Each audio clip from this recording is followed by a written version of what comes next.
கோலாகலமாக கொண்டாடப்பட்டது. தந்தை அவர்களின் குருத்துவ வெள்ளி விழா நினைவாக பள்ளி வளாகத்தில் புனித அந்தோணியார் ஆலயமும் அதையொட்டியுள்ள அன்னையின் கெபியும் அமைக்கப்பட்டது. புனல் வாசலில் சிறப்பாய் கல்வி பணியாற்றிய அருள் தந்தை அவர்கள் தஞ்சை தூய அந்தோணியார் மேல்நிலைப் பள்ளியில் தலைமை ஆசிரியராக பணி பொறுப்பேற்றார். கல்வி பணியினை தொடர்ந்து இறைப்பணியில் தன்னை ஈடுபடுத்திக் கொண்டார். மயிலாடுதுறையில் மறைமாவட்ட குருவாக நியமிக்கப்பட்டார்.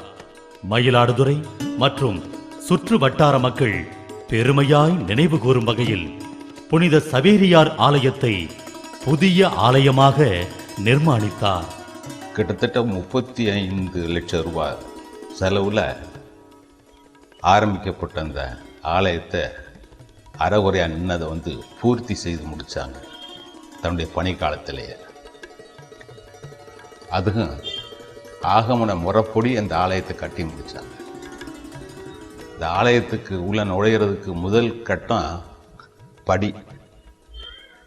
அந்த படியை சிமெண்ட் கல்னால் கட்டக்கூடாது அப்படிங்கிறது ஆகம முறை.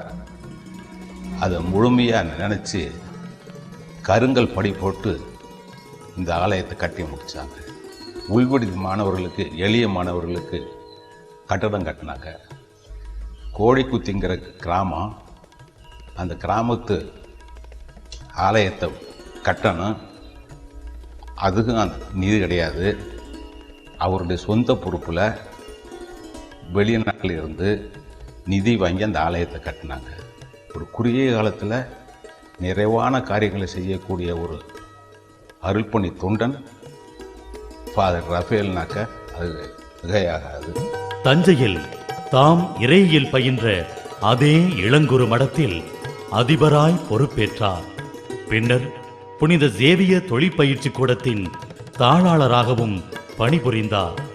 1961ஆம் ஆண்டு மேதகு தஞ்சை ஆயர் அவர்களின் செயலராய் பணியாற்றத் தொடங்கி 48 ஆண்டு காலம் கல்வி பணியிலும் ஆன்மீக பணியிலும் தன் வாழ்நாளை அர்ப்பணித்த அருள் தந்தை ரஃபேல் அவர்கள் 2009ஆம் ஆண்டு ஜூன் மாதம் ஓய்வு பெற்று தஞ்சையில் உள்ள திரு இருதய ஆண்டவர் ஓய்வு இல்லத்தில் சென்று முழு நேரமும் இறை சிந்தனையில் தன்னை ஆட்படுத்திக் கொண்டார்.